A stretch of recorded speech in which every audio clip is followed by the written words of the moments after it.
اگلی آیت میں مومنوں کو یہ سمجھایا گیا ہے کہ اے مومنوں، اکثر یہودی ایمان نہیں لائیں گے، تو ان کی خاطر تم دین اسلام کو نہ چھوڑو، انہیں خوش کرنے کی کوشش نہ کرو۔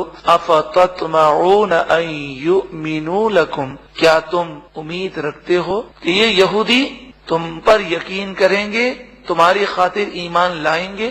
حالانکہ ان کی حالت تو یہ ہے، وقد کان فریق منہم، بے شک ان یہودیوں میں سے ایک گروہ ایسا گزرا ہے، یسمعون کلام اللہ، جو اللہ کے کلام کو سنتا، ثم پھر یحرفونہ من بعد ما عقلوہ وہم یعلمون، جان بوجھ کر سمجھنے کے باوجود اللہ کے کلام کو وہ چینج کر دیا کرتے۔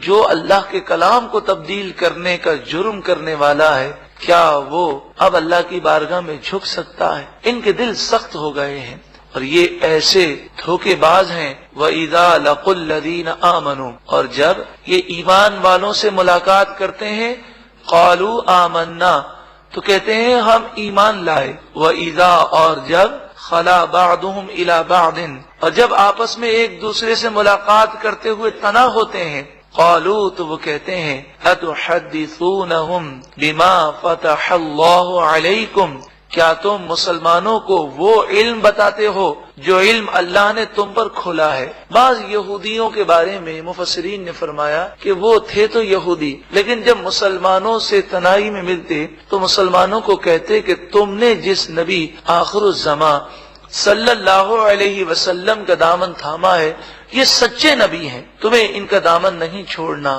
تو اس طرح کی باتیں وہ کبھی کبھی اکیلے میں کہہ دیتے، اور پھر یہ بھی کہہ دیتے کہ توریت میں فلاں مقام پر یہ بات لکھی ہے۔ تو یہ مسلمانوں کو بیوقوف بنانے کے لیے اس طرح کی باتیں کرتے تاکہ مسلمانوں کے دلوں میں ان کی محبت پیدا ہو جائے۔ لیکن جب یہ آپس میں ملتے تو جب لوگوں کو پتہ چلتا کہ اس یہودی نے فلاں مسلمان کو یہ بات کہہ دی ہے، چاہے بیوقوف بنانے کے لیے کہی ہے، تو اس سے کہتے کہ دیکھو تم نے انہیں بتا دیا کہ توریت میں یہ بات لکھی ہے، اب کل بروز قیامت یہ تمہاری پکڑ کر لیں گے اور کہیں گے مالک و مولا، یہ ہمیں تو بتاتے تھے، خود عمل نہیں کرتے تھے، ان کو تو پتا تھا کہ توریت میں یہ بات لکھی ہے، تو کل بروز قیامت تمہاری گرفت ہو جائے گی۔ فرمایا لیحاجوکم بہ عند ربکم، تم انہیں یہ باتیں بتاتے ہو تو یہ تمہارے رب کے پاس ان باتوں کے ذریعے تم سے جھگڑا کریں گے۔ افلا تعقلون، کیا تمہیں عقل نہیں ہے؟ تم ایسی باتیں مسلمانوں کو کیوں بتاتے ہو؟ جب انہوں نے آپس میں یہ باتیں کہیں، اور یہ آپس میں جو باتیں کہی گئی تھیں یہ تنہا تھے اور کوئی مسلمان اس کو سننے والا نہ تھا، مگر رب العالمین تو سن رہا ہے، وہ تو جانتا ہے۔ اولا یعلمون، اللہ تعالیٰ نے آیت کو نازل فرمایا بڑے نادان لوگ ہیں، یہ کہتے ہیں مسلمانوں کو نہ بتاؤ، ورنہ مسلمان اللہ کے سامنے کہیں گے اے مالک و مولا، انہیں پتا تھا پھر بھی ایمان نہیں لائے۔ کیا وہ نہیں جانتے کہ اللہ تعالیٰ کو خبر دینے کی حاجت نہیں؟ ان اللہ یعلم ما یسرون وما یعلنون، بے شک اللہ تعالیٰ خوب جانتا ہے جو وہ چھپاتے ہیں اور جو وہ ظاہر کرتے ہیں۔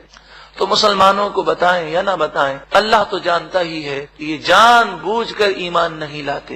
وَمِنْهُمْ أُمِّيُّونَ، اور ان یہودیوں میں بعض ان پڑھ ہیں، لا يعلمون الکتاب، وہ توریت کو بالکل نہیں جانتے، الا امانی، مگر من گھڑت چند باتیں سنی ہوئی ہیں اور صرف دیکھ کر پڑھ تو لیتے ہیں بغیر سمجھے، اس کے علاوہ اور کچھ بھی نہیں جانتے۔ وَإِنْهُمْ إِلَّا يَظُنُّونَ، وہ تو صرف اپنے من گھڑت خیالوں میں پڑے ہوئے ہیں۔ تو یہودیوں میں سے بعض وہ تھے جو اہل علم تھے، جانتے تھے، پھر بھی ایمان نہیں لاتے تھے، اور بعض وہ تھے کہ جو جاہل تھے، انہوں نے جس سے سنا انہی باتوں کو وہ لے کر بیٹھے ہوئے تھے۔ اگر توریت پڑھتے بھی تو زبانی پڑھ لیتے، دیکھ کر پڑھ لیتے، مگر اس کو سمجھتے نہیں تھے۔ فرمائیے من گھڑت باتوں میں پڑے ہوئے ہیں۔